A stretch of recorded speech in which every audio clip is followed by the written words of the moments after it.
ഞാൻ കഴിഞ്ഞ ലോങ് വീഡിയോയിൽ പറഞ്ഞതുപോലെ തന്നെ ഈ ക്രാഫ്റ്റും ഞാൻ പണ്ട് ഖത്തറിൽ ഉണ്ടായിരുന്നപ്പോൾ ചെയ്തു വെച്ചതായിരുന്നു. അതൊരു പക്ഷേ നിങ്ങൾക്ക് ആ ബാക്ക്ഗ്രൗണ്ട് കാണുമ്പോൾ തന്നെ പിടികിട്ടുകയും ചെയ്യും. നമ്മൾ ഇവിടെ ഉണ്ടാക്കിയെടുക്കുന്നതും ഒരു പെൻ ഹോൾഡർ അല്ലെങ്കിൽ ഒരു ഓർഗനൈസർ തന്നെയാണ്. എന്റെ വീടിന്റെ മാത്രം പ്രശ്നമാണോ അത് നിങ്ങളുടെ വീട്ടിലും ഈ പ്രശ്നം ഉണ്ടോ എന്ന് അറിയില്ല. വീട്ടിലെ ഓരോ മുക്കുമൂലയിലും ഓരോ പെന്നും പെൻസിലും കാണാൻ പറ്റും. അതുകൊണ്ട് തന്നെ ഇനി എത്ര പെൻ ഹോൾഡേഴ്സും ഓർഗനൈസേഴ്സും ഉണ്ടാക്കിയാലും എനിക്ക് തികഞ്ഞു എന്ന് വരില്ല. പിന്നെ കഴിഞ്ഞ വീഡിയോയിൽ നമ്മൾ കണ്ടത് ഒരു ടിഷ്യൂ റോൾ പെൻ ഹോൾഡർ ആണെങ്കിൽ ഇപ്പൊ നമ്മൾ കാണുന്നത് ഒരു പ്രിങ്കിൾസിന്റെ ബോക്സ് യൂസ് ചെയ്തിട്ടുള്ള ഒരു പെൻ ഹോൾഡർ എങ്ങനെ ഉണ്ടാക്കിയെടുക്കുക എന്നുള്ളതാണ്. ശരിക്കും പറഞ്ഞു കഴിഞ്ഞാൽ നമ്മൾ വേസ്റ്റ് എന്ന് കരുതി കളയുന്ന പല വേസ്റ്റ് മെറ്റീരിയൽസിൽ നിന്നും നമുക്ക് വളരെ ബ്യൂട്ടിഫുൾ ആൻഡ് വളരെ ക്യൂട്ട് ആയിട്ടുള്ള ക്രാഫ്റ്റ് ഐറ്റംസ് ഉണ്ടാക്കിയെടുക്കാൻ പറ്റും. പല സാധനങ്ങളെയും നമുക്ക് കസ്റ്റമൈസ് ചെയ്തെടുക്കാനും പറ്റും. നമ്മൾ സ്വന്തമായിട്ട് ഉണ്ടാക്കുന്നത് കൊണ്ട് തന്നെ നമുക്ക് ഇഷ്ടമുള്ള കളറും സൈസും ഷേപ്പിലും ഉള്ള ക്രാഫ്റ്റ് ഐറ്റംസ് നമുക്ക് ഉണ്ടാക്കിയെടുക്കാൻ പറ്റും. പിന്നെ ഇതിന്റെ മറ്റൊരു പ്ലസ് പോയിന്റ് എന്താണെന്ന് വെച്ച് കഴിഞ്ഞാൽ നമ്മൾ ഷോപ്പിൽ പോയിട്ട് ഇതേ സാധനം മേടിക്കാൻ നിൽക്കുകയാണെന്നുണ്ടെങ്കിൽ നമുക്ക് ഒത്തിരി അധികം പൈസ കൊടുക്കേണ്ടി വരും. പക്ഷെ നമ്മൾ നമ്മുടെ കൈ കൊണ്ട്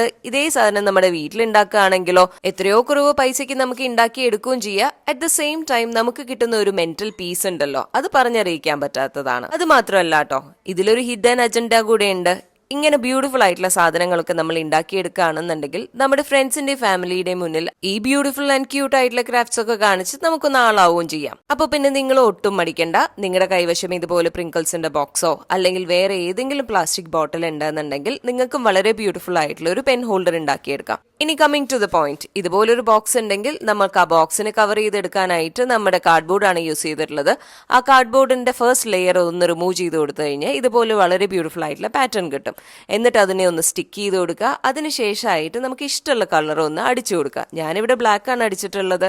ആ ബ്ലാക്കിനെ ഒന്നുകൂടെ മോടി പിടിപ്പിക്കാനായിട്ട് കുറച്ച് മെറ്റാലിക് കളറോടെ അതിൽ അടിച്ചു കൊടുക്കുന്നുണ്ട്. അതായത് ഗോൾഡൻ ആൻഡ് കോപ്പർ രണ്ടും കൂടെ മിക്സ് ചെയ്തിട്ടുള്ള ഒരു കളറാണ് അടിച്ചു കൊടുക്കുന്നത്. ഇതുകൂടെ അടിച്ചു കൊടുക്കുമ്പോഴത്തേനും നമ്മുടെ പെൻ ഹോൾഡറുടെ ലുക്ക് തന്നെ മാറിപ്പോകും. ഒരു കിടിലൻ ആന്റിക് ലുക്കുള്ള പെൻ ഹോൾഡർ ഇവിടെ റെഡിയാണ്. ഇനി നിങ്ങളുടെ കൈവശം ഇതുപോലെ മെറ്റാലിക് കളർ ഇല്ലെങ്കിൽ ഒട്ടും വിഷമിക്കേണ്ട. നിങ്ങളുടെ കയ്യിലുള്ള ഏതെങ്കിലും വേറെ കോൺട്രാസ്റ്റിംഗ് കളർ എടുത്ത് ഇതുപോലെ സ്ട്രൈപ്സ് വരച്ചു കൊടുക്കാം. അതല്ലെങ്കിൽ നിങ്ങൾക്ക് ഇഷ്ടമുള്ള പാറ്റേണും കൂടെ ഇതിലോട്ട് വരച്ചു കൊടുക്കുമ്പോഴത്തേനും അതിന്റെ ലുക്ക് തന്നെ മാറും. ഇനി നമ്മുടെ പെൻ ഹോൾഡർ റെഡി ആയ സ്ഥിതിക്ക് ഇനി എന്തിനാ വെയിറ്റിംഗ്? നമ്മുടെ വീടിന്റെ പല ഭാഗങ്ങളിലായിട്ട് സ്കാറ്റേഡ് ആയി കിടക്കുന്ന ആ പെന്നും പെൻസിലും ഒക്കെ എടുത്തുകൊണ്ട് വന്നിട്ട് ഈ ഓർഗനൈസറിലോട്ട് ഇട്ടിട്ട് അതിന്റെ ഭംഗി ആസ്വദിക്കുക. അപ്പൊ എങ്ങനെയാ, സാധനം പൊളിയല്ലേ?